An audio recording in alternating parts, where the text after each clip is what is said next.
پھر بھی سکول جاتی ہے، ان کے لیے یہ شرمناک بات تھی۔ لیکن یاسین اور نسرین کی سوچ بالکل مختلف تھی۔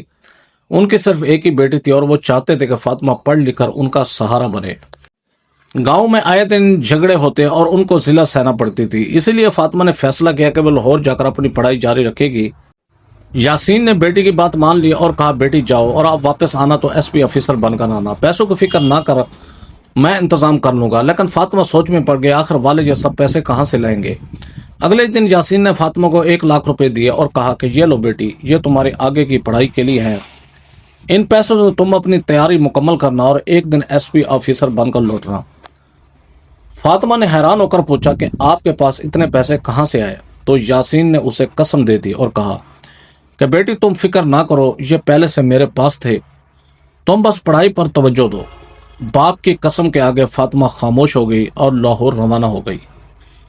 ادھر یاسین اور نسرین مزدوری کرتے رہے اور اپنا گزارا چلاتے رہے۔ لاہور پہنچ کر فاطمہ کے لیے سب کچھ نیا تھا۔ اتنے بڑے شہر میں رہنا اور پڑھائی کرنا بہت مشکل تھا۔ شروع میں کئی مسائل ہیں، لوگ اس کا مذاق اڑاتے کہ یہ گاؤں کی لڑکی ایس پی آفیسر بنے گی، شرم کی بات ہے۔ گاؤں کی بچیاں بھی اب مقابلے کے امتحان کی تیاری کریں گی، اس کا خواب مذاق بنتا۔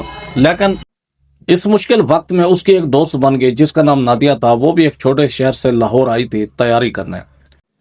نادیہ نے فاطمہ کا ساتھ دیا، رہائش ڈھونڈنے میں مدد کی، کوچنگ سینٹر دلایا اور فارم بھرنے اور امتحان کے نظام کے بارے میں سمجھایا۔ اس کے بعد فاطمہ نے پوری لگن سے پڑھائی شروع کی، راتوں کی نیندیں قربان کر دیں، کھانے پینے کی پرواہ نہ کی اور ڈسپلن کے ساتھ محنت جاری رکھی۔ اس کے چند ہی دوست تھے اور وہ بھی صرف پڑھائی کے حوالے سے۔ کبھی کبھار ہفتے یا 10 دن میں ایک بار فاطمہ اپنے والدین سے گاؤں کے ایس ٹی ڈی بوتھ سے بات کر لیتی تھی۔ وقت گزرتا گیا اور فاطمہ نے اپنی پڑھائی پر اور زیادہ توجہ دی۔ پھر ایک کے بعد ایک امتحانات ہوئے۔ سب سے پہلے ابتدائی امتحان تھا جس میں فاطمہ اچھے نمبروں سے کامیاب ہوئی۔ اس کے بعد سول سروس کا امتحان تھا جو بہت مشکل تھا، لیکن فاطمہ نے ہمت اور محنت سے سب رکاوٹیں عبور کر لیں۔ فاطمہ کا مقصد صرف ایک ہی تھا کہ وہ ایس پی آفیسر بنے۔ تقریباً 2 سال گزر گئے اور اب اسے سب سے اہم امتحان دینا تھا، لیکن بدقسمتی سے اس بار وہ اچھی رینک نہ لا سکی اور اس کا انتخاب نہیں ہوا۔ اس کی ایک کوشش ضائع ہو گئی، مگر اس نے ہمت نہیں ہاری۔ اگلے اٹیمپٹ کے لیے اس نے دن رات محنت کی اور اس بار وہ بہترین نمبروں سے پاس ہو گئی۔ اب وہ ایس پی بننے سے صرف ایک قدم دور تھی۔ اسے اپنے والدین سے دور رہتے ہوئے 4 سال ہو چکے تھے، کیونکہ اس کے والدین نے اسے کہا تھا کہ اب گاؤں تب بھی واپس آنا جب تم ایس پی آفیسر بنا رہو۔ فاطمہ کبھی کبھار فون پر والدین سے بات کر لیتی تھی، لیکن 4 سال میں وہ لاہور میں رہتے ہوئے ایک نہایت ذہین اور سمجھدار لڑکی بن چکی تھی۔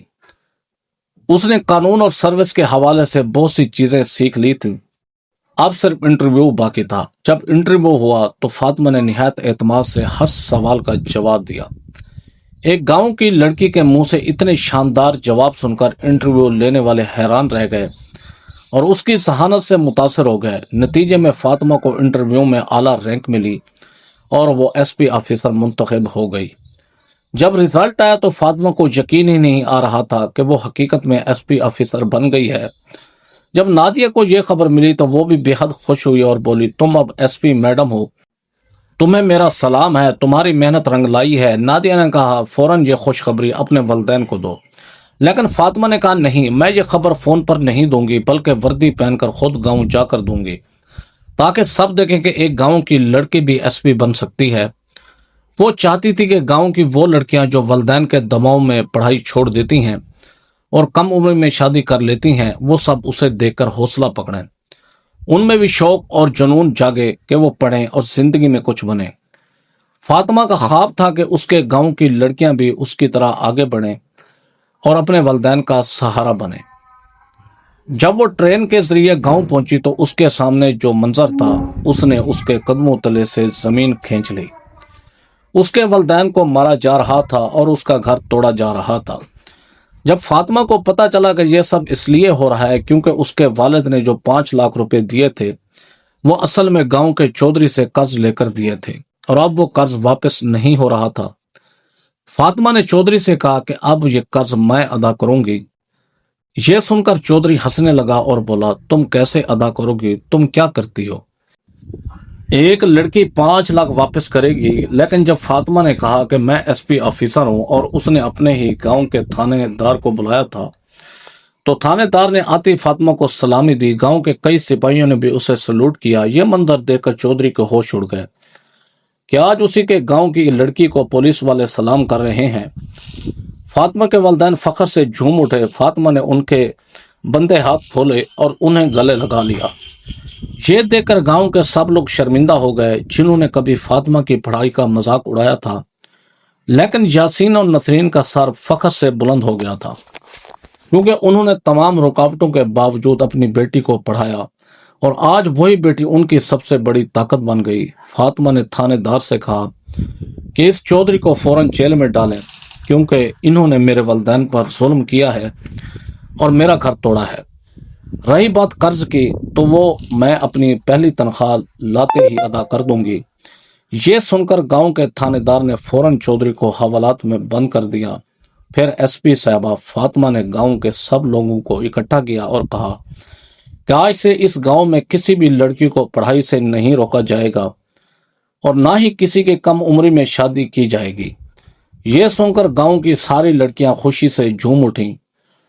جو لوگ کبھی فاطمہ اور اس کے والدین کا مذاق اڑاتے تھے آج وہی لوگ ان کی تعریفیں کر رہے تھے۔ فاطمہ کے والدین کا سر فخر سے بلند ہو گیا تھا۔ اس کے بعد فاطمہ اپنے ماں باپ کو ساتھ لے کر لاہور گئی جہاں اس کی پہلی پوسٹنگ ایس پی کے عہدے پر ہوئی تھی۔ وقت اپنی رفتار سے گزرتا گیا اور جب فاطمہ کی پہلی تنخواہ آئی تو اس نے اپنے والد کا سارا قرض اتار دیا۔ اب یاسین اور نسرین ایک بڑے گھر میں رہتے تھے۔ ان کے پاس نوکر چاکر تھے اور وہ اپنی بیٹی کی ترقی دیکھ کر بہت خوش ہوتے تھے۔ جب بھی فاطمہ اپنی سرکاری گاڑی میں اپنے والدین کے ساتھ گاؤں آتی تو سب لوگ حیرت سے کہتے کہ بیٹی، تم نے اپنے والدین کی زندگی بدل دی۔ اب ہم بھی اپنی بیٹیوں کو پڑھائیں گے تاکہ وہ تمہاری طرح افسر بن سکیں۔ کچھ عرصے بعد گاؤں کا چودھری بھی بدل دیا گیا اور ایک نیا سربراہ منتخب ہوا۔ اس طرح پورے گاؤں کی تقدیر بدل گئی۔ تو پیارے دوستو، کہیں بھی رہیں، شہر میں یا گاؤں میں، بیٹوں کی طرح بیٹیوں کو بھی تعلیم حاصل کرنے کا پورا حق ہے۔ دوستو کمنٹ باکس میں اپنی رائے کا ضرور اظہار کیجیے گا کہ یہ سٹوری آپ کو کیسی لگی۔